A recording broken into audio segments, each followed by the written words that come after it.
Freak the Mighty. 14. Cross my heart and hope to die.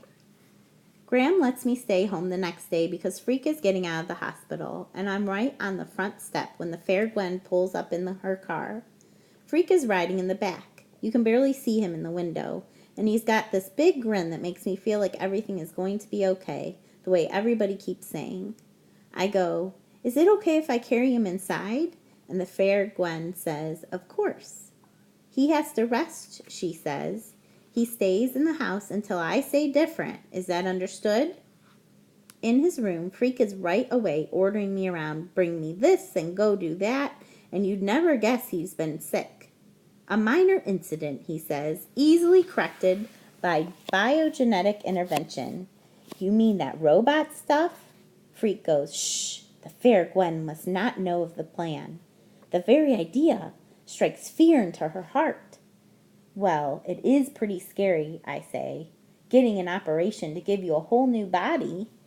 "I'm not scared," Freak says. "I'm looking forward to it." "So when does it happen?"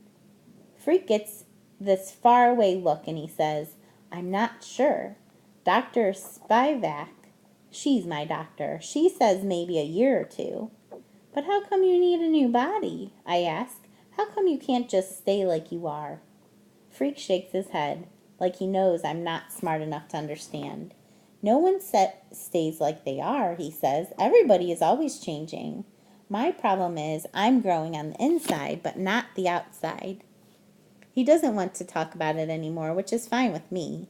And in another couple of days, everything is back to normal, and we're going to school like always. And everything is going real good until Christmas vacation when, if you'll excuse the expression, all hell breaks loose. I'm in the Down Under trying to get the stupid wrapping paper to cover the stupid presents I got for Graham and Grim when the shouting starts upstairs. Understand, Grim never yells at Graham, not that I can ever remember. And Graham, well, the worst thing she ever does is cry when she's mad. But somebody sure is yelling up there. And so I sneak up the stairs, and I don't even have to put my ear to the door. That's how loud it is. "Over my dead body, you will." That's Graham yelling, and her voice is big and full of tears. Grim's voice isn't nearly as loud. And I open the door crack to hear whatever it is that's made Graham so mad at him. "I have an obligation," he's saying. "A man has to protect his family." "Not with a gun," Graham yells. "Not in this house. I won't have it. Oh, I can't stand it.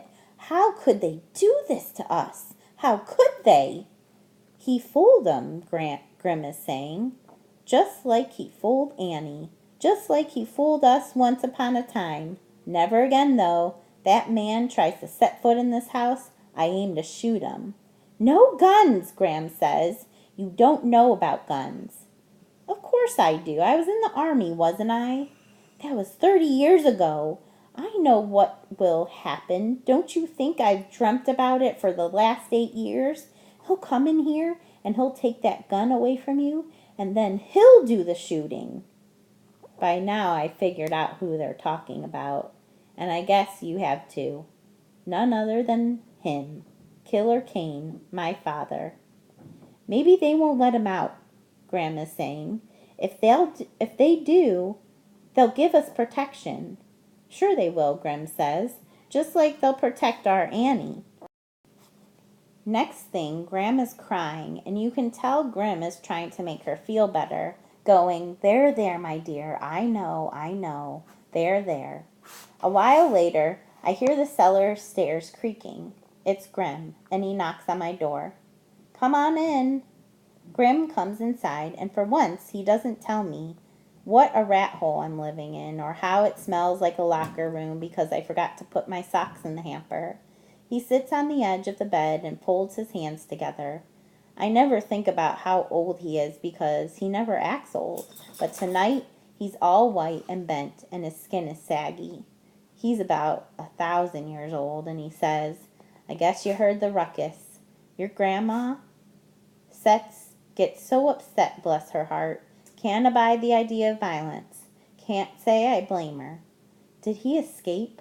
I ask. "Is that what happened?" Grim shakes his head. He's up for parole. That's dumb. That's so dumb. Grim goes, you hit the nail on the head, son. What I did do, just so you know, I went into court and made it so he won't be allowed within a mile of this house. If he does try to come here, they'll send him back to prison. The judge promised me that much. I say, maybe you should get a gun. Grim doesn't say anything for quite a while, and then he goes, maybe I will, maybe I won't. I can't tell your grandma about it, though. And it breaks my heart to lie to her. That's one thing we've never done. I won't tell. Grim is quiet again, and then he stands up from my bed, and in this his real old tired voice he says, everything is going to be okay, Max. I'll make sure of it. But for the next few days, I want you to stay in the house. Promise me you'll do that. Cross my heart, I say. Cross my heart and hope to die.